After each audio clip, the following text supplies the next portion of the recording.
What's going on, Flicks Talkers? Welcome back to another video. Happy New Year. We are in the first week of January 2020, and if you guys haven't checked my last video, this is a second part to that first video of me talking about the movies that I'm looking forward to this month of January 2020. Now, this is the video that a lot of people wanted to see because they're like, you skipped over a lot of movies. There's a reason for that, because they belong here in the January cemetery, as I like to call it, because we all know that a lot of movies come to January to die. And I'm here to talk about some of the crappy movies that I personally believe are coming out this month, January 2020. But before I jump into my worst picks, please give this video a thumbs up if you appreciate content like this, and consider hitting that subscribe and bell notification for more content like this. Now, without further ado, let's jump into my top worst picks for January 2020. Alright guys, now my first pick for worst of January 2020 is The Grudge, and we know that this has been remade so many damn times.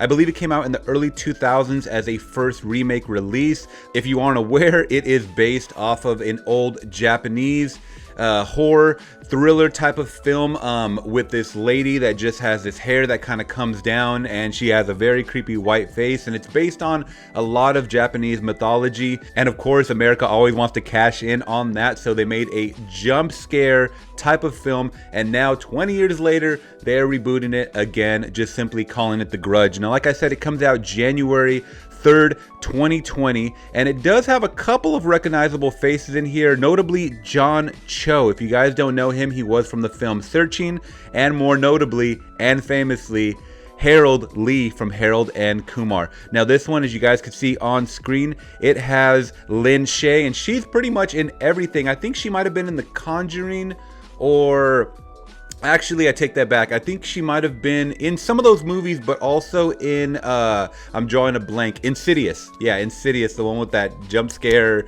type of demon looking thing behind the guy. So anyways, she's in a lot of horror movies. So she's kind of placed in this one. I'm not really sure her role. She looks pretty demonic, as you guys can see. But this movie just looks like another cash cow because Hollywood does not know what to do with original stories. And this just looks like a stinker. I'm sure it's going to be crazy, crazy gory. It is from producer Sam Raimi, who did Evil Dead, who I absolutely love, but he's not really directing this one, or he's producing it. So I mean, you can kind of throw anybody in a producer and you really don't know how it's gonna go. But John Cho is in it. He's a phenomenal actor. I have a feeling he's not gonna be in this that long because he's not on the cast list as the top cast. He's kind of towards the bottom, so that leads me to believe, in my mind, he's probably only gonna be in the intro scene and he's gonna be killed off. So The Grudge is coming out January 3rd. I'm not looking forward to it.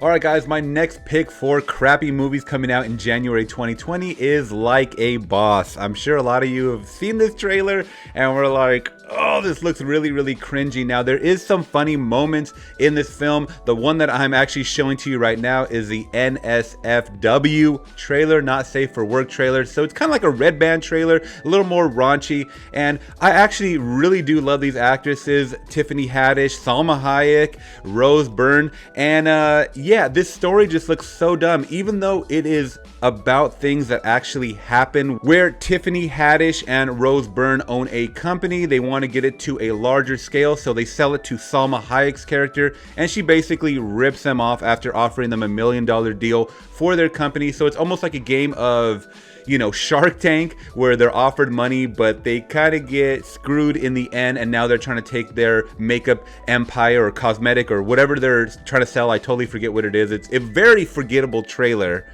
They're trying to get their business back, and it's very unfortunate. It just seems like the writing is really stupid and really silly, and it's going to be marketed as a girls' night out type of film. But even my girlfriend, we've seen this trailer like 3 or 4 times in front of a lot of movies that we saw recently, and she was like, this is cringe fest. So it's going to be targeted more towards like that 35 plus demographic, I think, for women, or just kind of like a date night type movie. I think it's going to be silly. I think it's perfect for the month of January to die. It looks dumb. Like a Boss is on my top pick for shitty movies in 2020 January. Okay, and my next pick, which is going to be a controversial one, is Bad Boys for Life. The boys are back.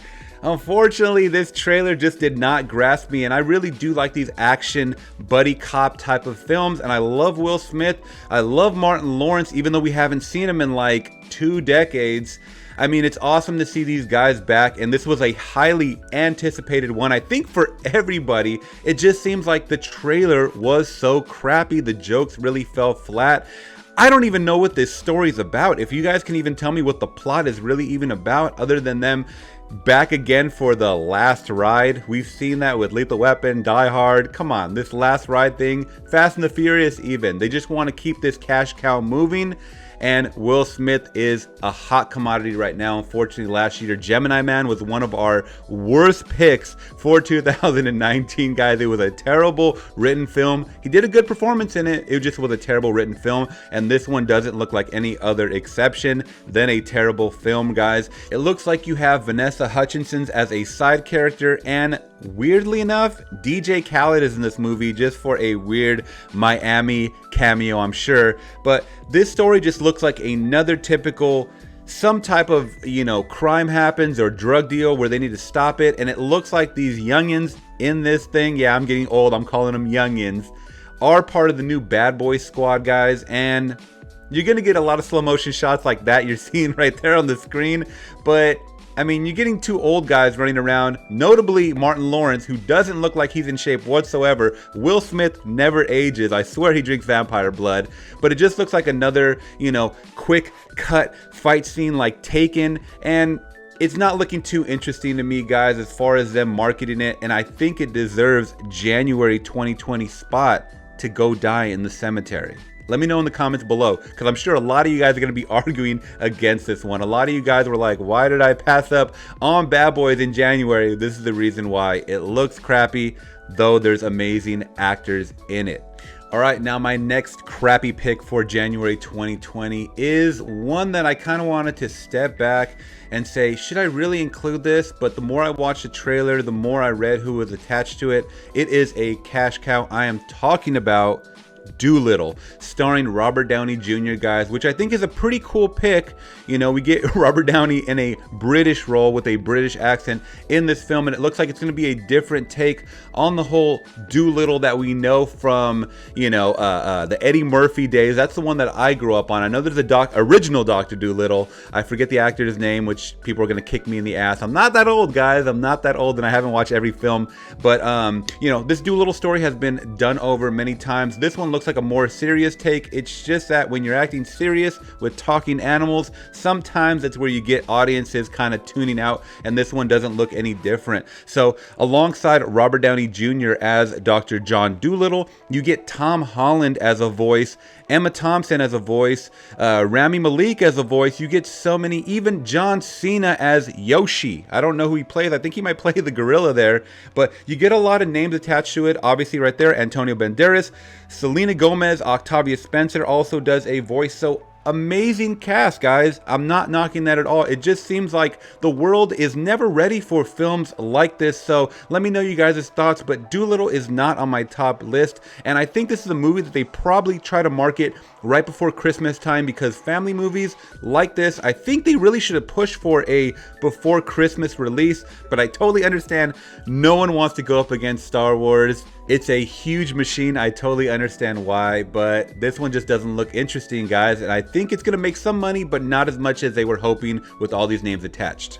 All right, guys, now my next pick for January 2020 of worst of films that I believe personally look bad is The Turning. Now, this one does star Mackenzie Davis, who I recently saw in Terminator Dark Fate. I thought she did a great job. I think she's a really good actress. We also get Finn Wolfhard, as you guys remember from Stranger Things. So you get a couple of big names attached to this. Once again, this looks like a horror movie that's based in January, so we know it's probably going to be crappy, and it didn't deserve a 2019 release, just because this type of material sometimes is very, very hard to market unless it's like in the month of October, guys. So what you get here in this situation, it looks like the plot of this film is Mackenzie Davis is kind of looking over these kids right here of a very wealthy estate, but it looks like the house may be haunted or something's going on, but it looks like just a total horror, jump scare, cliche type of film. There's something going on with Finn Wolfhard where he's like a, you know,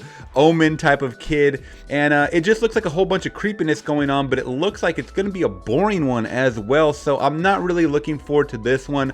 The Turning comes out January 24th, 2020, like I said, and it looks like a stinker. Let me know in the comments below your guys' thoughts.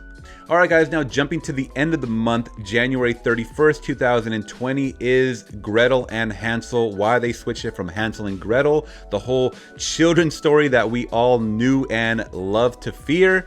It is coming out from Orion Pictures, guys, and I'll be honest, this one at first looked very artsy. It looked like it was going to be very, very promising, kind of in the vein of The Witch. But we all know how that was critically kind of panned as far as it being boring. I mean, it had its audiences for sure, and this one doesn't look any different. I might actually go check this one out just kind of with an open mind because of the whole artistic nature of everything. It could be a dark masterpiece like Hereditary. I don't know, guys, but from the trailers, it doesn't look like it's going to be too scary. It's going to be more of a creepiness factor of the woman here who's playing like the witch that eats children. And that whole subject nature, I understand, is taboo and very creepy. I mean, with It Chapter 2 that came out last year, I mean, we see everybody's fascination and dark nature with this horror. But on January 31st, 2020, I don't think this one's going to be really adapted too much or adopted by too many fans and loved. Like, I think it's going to be more of a art house type of film, guys. Like I said, it's going to have a very niche demographic. It looks very, very witchy.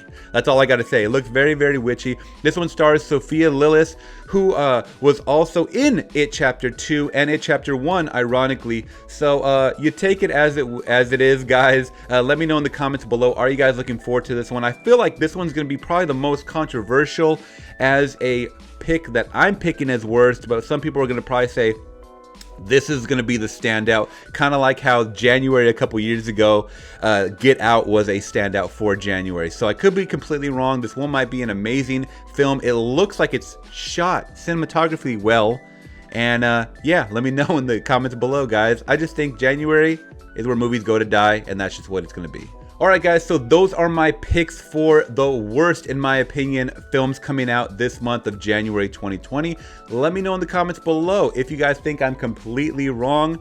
Just let me know. And if you guys want to check out this card above right here, I'm going to leave my top picks for 2020 in January, guys, of movies that I am looking forward to that really did entice me as far as the trailers go. This is all based off of the trailers and some of the information that I've read, guys. Make sure you guys are following me on Instagram at FlixTalk and on Twitter at FlixTalk Podcast. And if you guys did appreciate this video, please hit that thumbs up button. It always helps me. And let's leave some comments and dialogue down below, guys, so we can get an interaction going. And make sure you guys do hit that subscribe and bell notification for more content like this. Thank you guys so much. Have a great rest of your day.